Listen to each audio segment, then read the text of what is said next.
Hello and a very warm welcome to this new edition of NGG's Australia-India Conversations. The conversation aims to stimulate and deepen discussions on the emerging dynamics in Australia-India relations, as well as to understand the crucial and intricate aspects of the bilateral interaction. Today, we are honored to have His Excellency Gopal Baglay with us, India's High Commissioner to Australia. And together, we'll explore the growing India-Australia relationship and gain insights from him on the opportunities and factors that could further strengthen the bilateral ties between our two nations. His Excellency Gopal Baglay commenced as India's High Commissioner to Australia in January 2024. High Commissioner Baglay brings a wealth of experience to this esteemed position, having previously served as the High Commissioner of India to Sri Lanka from May 2020 to December 2023. His illustrious career includes pivotal roles in New Delhi within the Office of the Prime Minister of India as the official spokesperson of the Ministry of External Affairs, and in various capacities focused on strengthening India's relationships with neighboring countries, Europe, and multilateral organizations. High Commissioner Baglay's diplomatic assignments abroad have seen him serve in Ukraine, Russia, the United Kingdom, Nepal, and Pakistan, where he held the role of Deputy High Commissioner. Demonstrating his linguistic prowess, High Commissioner Baglay learned Ukrainian in his first assignment abroad, and he speaks Russian and a few languages of the Indian subcontinent. High Commissioner Baglay also holds a master's degree in chemistry, and it is evident that the precision and systematic approach required in science have fortified his ability to navigate complex international relations. High Commissioner Baglay, welcome to NGG's Australia-India Conversations. It's a pleasure to speak with you today, and I look forward to an engaging and open discussion. Namaskar, Natasha, to you and to your viewers. Thank you very much for giving me this opportunity to be with you on this very useful platform. It's a great opportunity for us to have this conversation, and my grateful thanks to you, and also for the very kind introduction that you have given of me to your viewers. Thank you very much. Thank you, High Commissioner Baglay, for joining us. Now, High Commissioner Baglay, when you were told that you're going to take over this role as the High Commissioner of India in Australia in January this year, what were your earlier thoughts? Well, the initial reaction, of course, was of delight. I was thrilled. I was in Sri Lanka at that time, in Colombo, as you mentioned. There's the High Commissioner of India to Sri Lanka. I was delighted because I had, both for professional and personal reasons, I had never served in this part of the world. And of course, it's just not a country, Australia, it's a continent. What it effectively means is that it brings the opportunity of a very vast, very wide and deep relationship, bilateral relationship with India. Its geographical location, its rich mineral wealth, its education institutions, technological research, the role in the Asia-Pacific and Indo-Pacific region that Australia has. All these are very strong points on which the relationship had been growing in the past few years. So I was delighted that I am going to be part of this growth of the bilateral relationship, and will have the opportunity to contribute in a small way. So professionally, it was a wonderful opportunity for me. And I must also say it is the right time for me to be here, because since 2018, when the two countries have the comprehensive strategic partnership, the relationship has grown in leaps and bounds, especially the last year, 2023, has been one of very significant milestones in all areas: economy, people-to-people relations, defense and strategic ties. So I was also, in a sense, wondering what addition can I do to this? What is it that remains to be done? Everything seems to have been achieved last year. But in a more serious vein, of course, there is a great opportunity to bring the two people and the two countries together. And I'm very delighted. And I've received a very, very warm welcome over here, not only from our Australian friends and colleagues, but also from the Indian diaspora.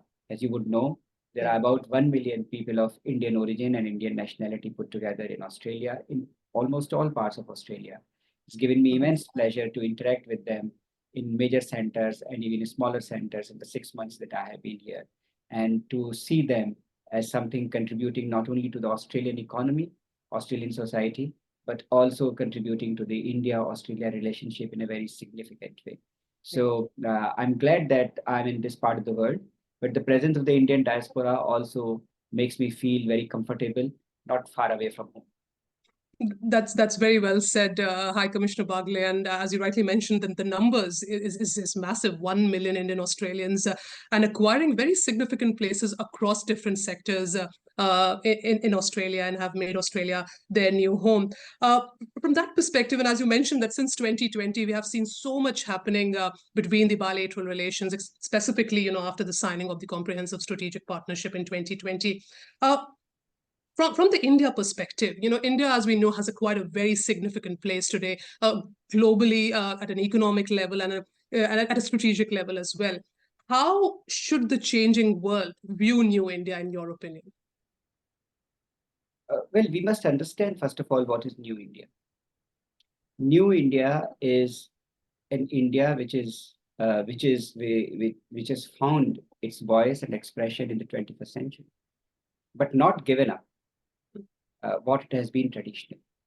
On the other hand, the New India is New India because it has embraced the tradition. It has embraced its civilizational values, not only for itself, for its own people, but for being a force for global good in the international domain.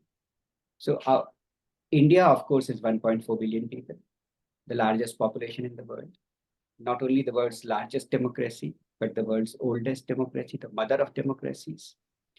India is, of course, the 5th largest economy, among the fastest growing economies, large economies of the world, an economy which is going to be the 3rd largest in a few years' time, an economy which is going to be several times of what it is by the time India turns 100 years, the Amrit Kal, till 2047. So India brings with itself all these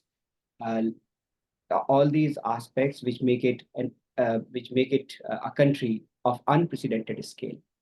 But what needs to be also seen is that all this transformation which has taken place in India and which is taking place in India is not only just about numbers. Yeah.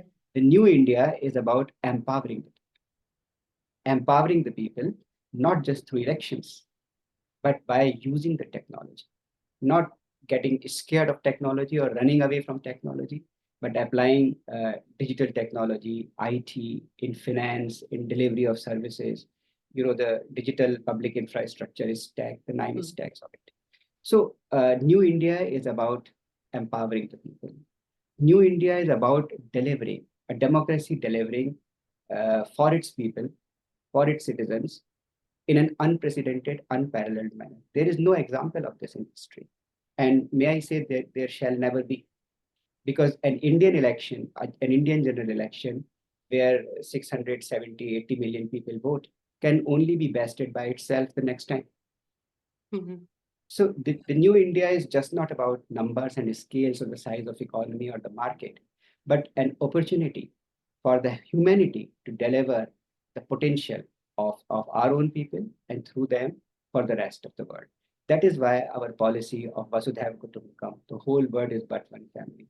That's why India as the voice of the global South, and when we hosted G20, it was the Voice of Global South Summit, which preceded the G20 meetings and the G20 summit. So India is a growing economy, is a country which brings the opportunity for its partners like never before. It's a force of stability and prosperity in its neighborhood, in its region, a voice of reason and moderation all over the world, a force for stability, peace, and progress in the Indo-Pacific.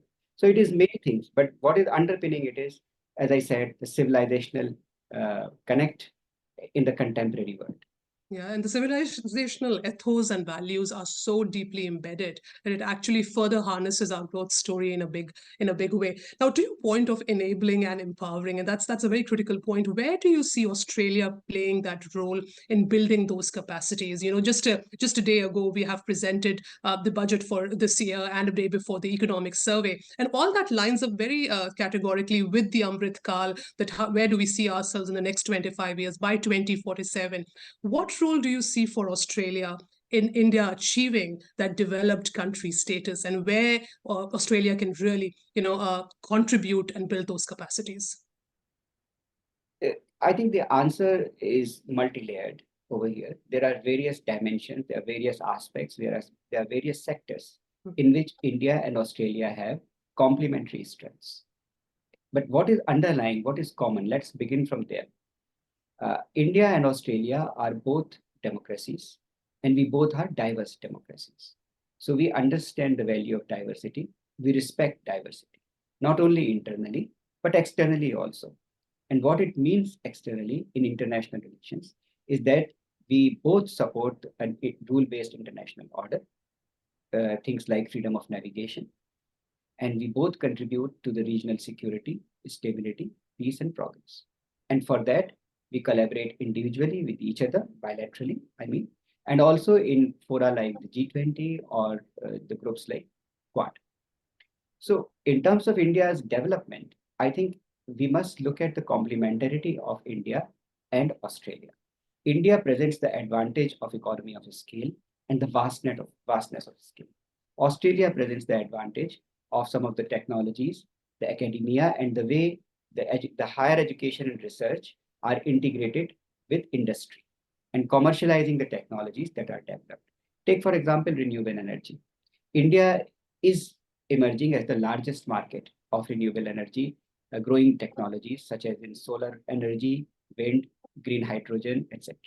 Now, it is clearly a vast opportunity for Australian institutions and Australian corporates to forge joint ventures, collaborative ventures with India, and therefore not only serve the Indian market, but upscale their manufacturing and their products for other destinations of the world.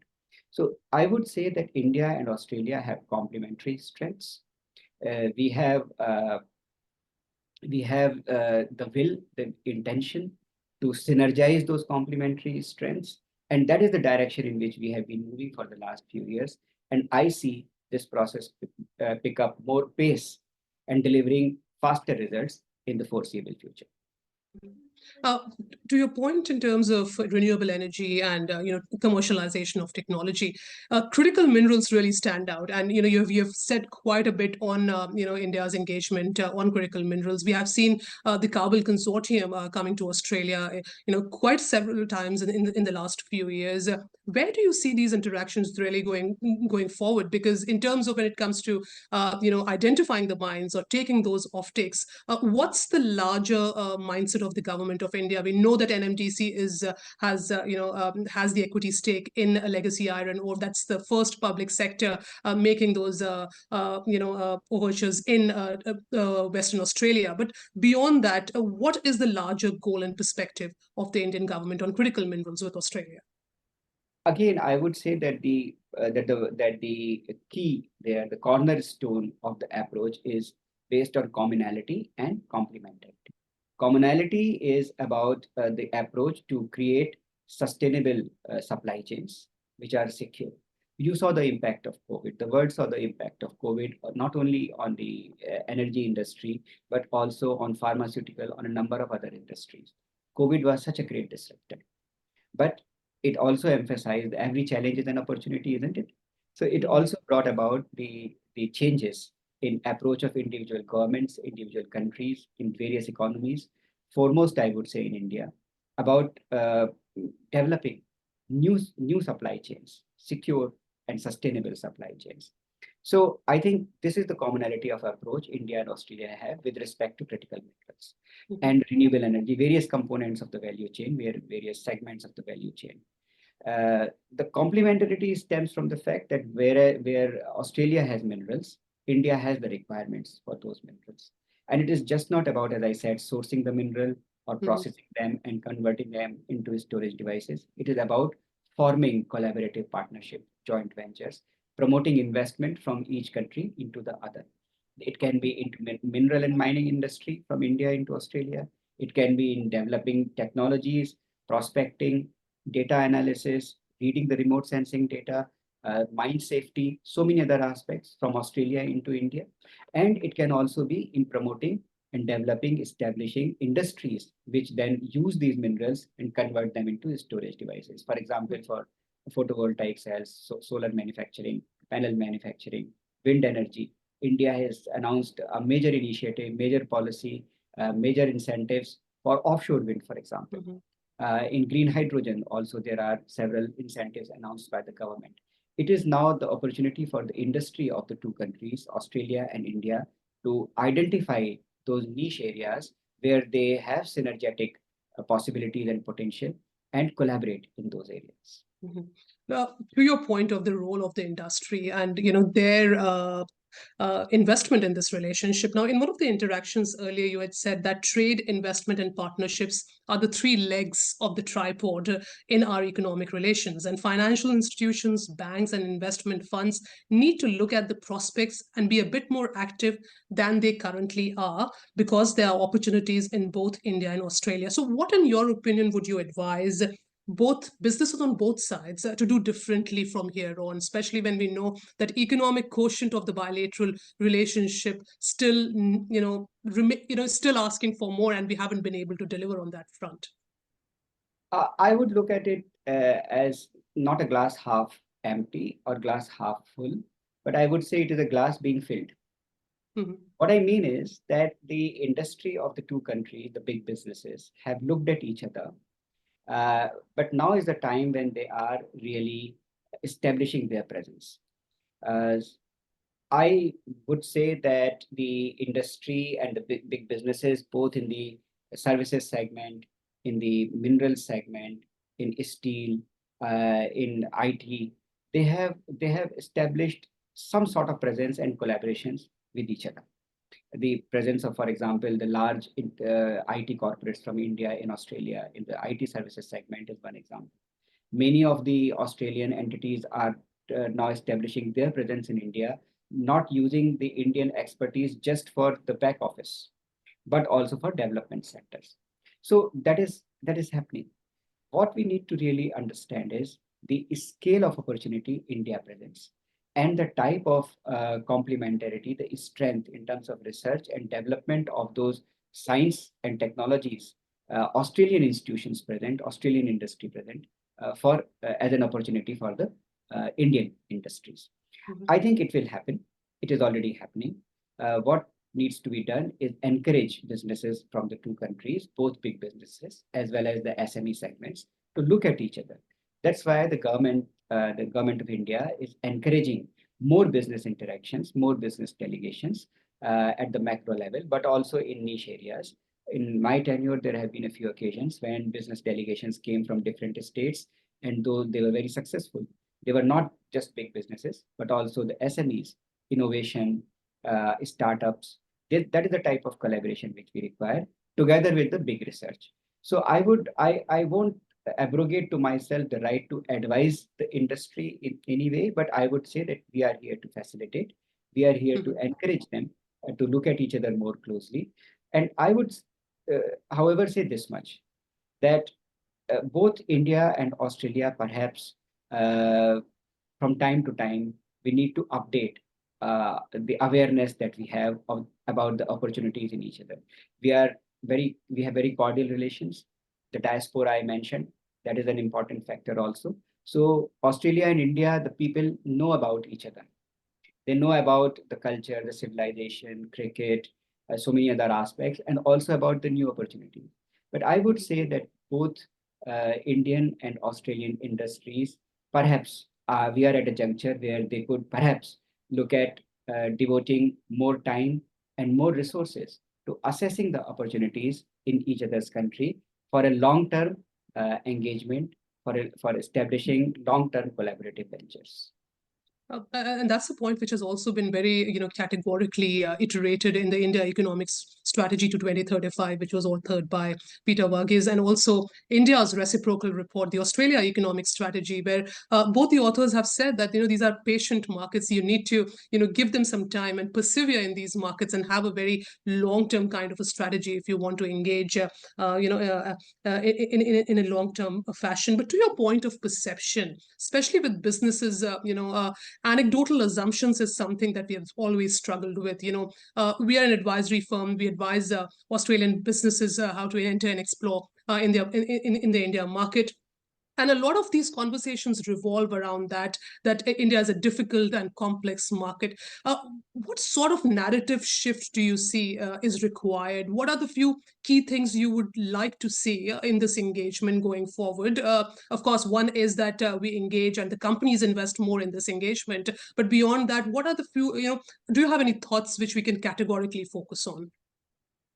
Natasha, correct me if I'm wrong, but to my mind, there is no country in the world where foreign companies have gone and have 100% success record.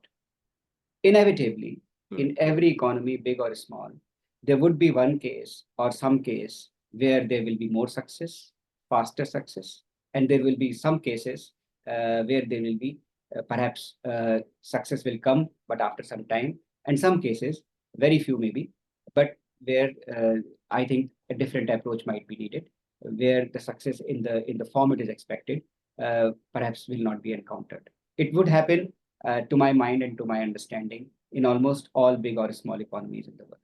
So I don't think India is an exception, and I don't think Australia is an exception either in that respect. So what is required is to understand where the interests lie, where the opportunities lie. And since the two countries have such a great strategic convergence, such a great level of trust, deep trust at the highest political level among the officials of the two countries, there is goodwill between the people of the two countries for each other. I think it is a perfect opportunity for the industry of the two countries to really look at each other closely and understand where their complementary strengths can be brought to bear in a synergetic manner. You asked what should change. I think emphasis so far has been on looking at economic partnership in terms of trade. I think we have been trying to go beyond trade successfully. We have achieved significant success in that. Of course, ECTA has worked well, which is good news. Export-import directions have increased by up to about 40%. The commodities on a bilateral basis, the tariff reductions have introduced Australian commodities into India and Indian products into Australia, which were not earlier coming to the market of the two countries from each other. So that's a very good news. Now we are negotiating SECA, the Comprehensive Economic Cooperation Agreement, which of course is more than an FTA, which will be more than an FTA, because there are complementary strengths. If India requires partnerships to leapfrog into the technological domain, I think also Australia has certain requirements regarding the workforce and the Indian skills level and the talent pool that we have. With the right type of skilling, I think they will be in a position to very quickly and effectively fill these gaps and contribute to the Australian economy on one hand, and also building closer and stronger ties between the two countries. So I think the need is perhaps to go beyond the narrative of a market, to look at the opportunity that India presents, not just in the form of the market that is presented by the growing middle class or the 1.4 billion people, but in terms of the opportunities, for example, in the renewable energy segment, green hydrogen segment, the green steel and decarbonization, the net transition to zero, desalination of water, health, education, higher education, skilling. What are the long term? So I would say that those who are really looking at benefiting themselves, their enterprises and the two countries, I would urge them to look at this relationship not for the next 5 years or 10 years, but in the time frame of 20 to 30 years or even more. And I would also say that the initiatives such as Make in India and Australian government's initiative of Future Made in Australia are potentially very collaborative, because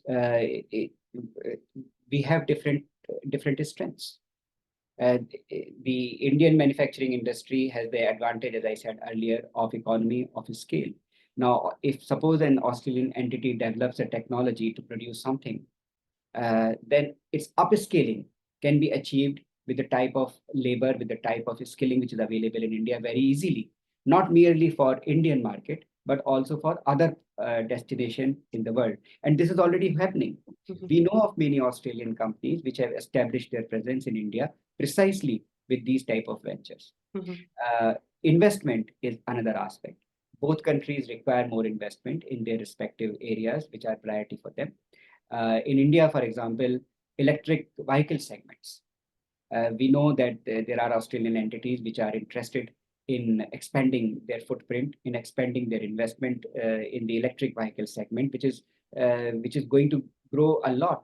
I am told that there is 49% compounded annual growth rate for the electrical vehicle segment alone in India. So these are the opportunities which are not for tomorrow, which are not for 2 years or 5 years. As I said, they are for the longer time frame. So I think a shift in approach here from looking at India just as a market to a long-term destination for investment and sustaining an economic partnership, diversifying the economic partnership. I think with that approach, our two industries, they already have this approach, but I'm just saying a little more focus on that, little more updation of the awareness about each other. I think that is something which we are encouraging. And you've given us a range of sectors where this can happen in terms of the range of priorities that both countries have and how we can actually align our competitive advantages with each other. To your point of the Economic Cooperation Trade Agreement, the ECTA, which the interim trade agreement, which was executed in December 2022, and now we are in the middle of negotiating CICA. Do we have any definite time frame? Because we hear a lot about the deal being concluded by the end of this year, but how hopeful you are of CICA being negotiated as quickly as we want it to be, and what will be the investment component within the CICA negotiations? Well, as I mentioned, this is something which we are engaged in. The two sides are engaged in discussions. The consultations with the stakeholders are being carried out. They have been carried out in the recent months also. The negotiators of the two countries are in touch. As you know, these agreements have some very technical trade-related aspects. So those are being sorted out between the negotiators of the two countries. We had the visit of the Commerce Secretary of India a couple of months ago to Australia. He had very fruitful discussions with his counterpart. So chief negotiators are in touch, and there will be this dialogue which will be continued. We would like the economic partnership to benefit, economic partnership between the two countries to benefit from CICA as soon as possible. And the engagement that we have is geared to the objective of concluding CICA early, which is mutually beneficial to both sides, which gives them the advantage of their respective strengths. And as we talk about this, Australia is also in the middle of coming out with this new economic roadmap for India, for which there's a public consultation currently going on. But bilateral relations have so many levers and components that we can forever discuss this and still feel that we have not discussed each and every aspect to that. But of course, as an organization that's heavily focused on trade and investment, the economic component of the relationship is extremely important for us. And I must also say here that to the advantage of the bilateral negotiations that are happening with the consulate, we are currently organizing a range of roundtables to facilitate these conversations further. And of course, workforce mobility has been something which has been covered, and even net zero, where you yourself were present. And the consul general has also opened a dedicated business lounge now to facilitate the conversation. So these are the kind of proactive measures which we are seeing now, which will further facilitate the interactions between exporters and the people interested in the trade and investment space to further reinforce these conversations. But my final question to you, High Commissioner here, what's your aspiration for the Australia-India bilateral relationship? Where do you want to see this in the next 5 years? Look, as I mentioned, I would not like to confine my aspiration to the next 5 years. I clearly see this relation as having a huge potential, and I sometimes would like to think that we are just looking at the proverbial tip of the iceberg. Given the similarities we have, given the complementarities we have, given the same objectives we have in the region and the world. So I would say that in the next decade or so, this relationship will be among the most pivotal in the Indo-Pacific region. if you really look at it, in the past few years, out of India's relationship, and just to take a few examples, relationship with the United States, with Japan, with Australia, I think it is the relationship with Australia which has made which has undergone a very rapid transformation and has come to acquire a lot of economic heft, as also diversification in terms of people-to-people relationship, mobility of people, educational partnership. Look at, for example, the Australian universities, which have gone to India, and I have started opening campuses there. Look at the numbers of Indian students coming to Australia, and we would like to encourage the best and the brightest of Indian students to continue to look at Australia as the new preferred destination for them to pursue higher education. Because these partnerships contribute not only to an educational degree and a professional qualification for one individual or one society, but they build a future relationship. So I would like to see this relationship develop on the basis of these close people-to-people ties, closer economic ties between the two countries, and contribute to not only peace and prosperity in the region, but to prosperity of the two countries. Thank you very much, High Commissioner Gopal Baglay. And to your point of people-to-people connection, we are looking at 1 million Indian diaspora in Australia, which is like a living bridge between both nations and can do so much together. So that's our opportunity, which all of us can harness and really make this relationship grow to the next level. Thank you for your time today. Thank you. Thank you, Natasha. Thank you.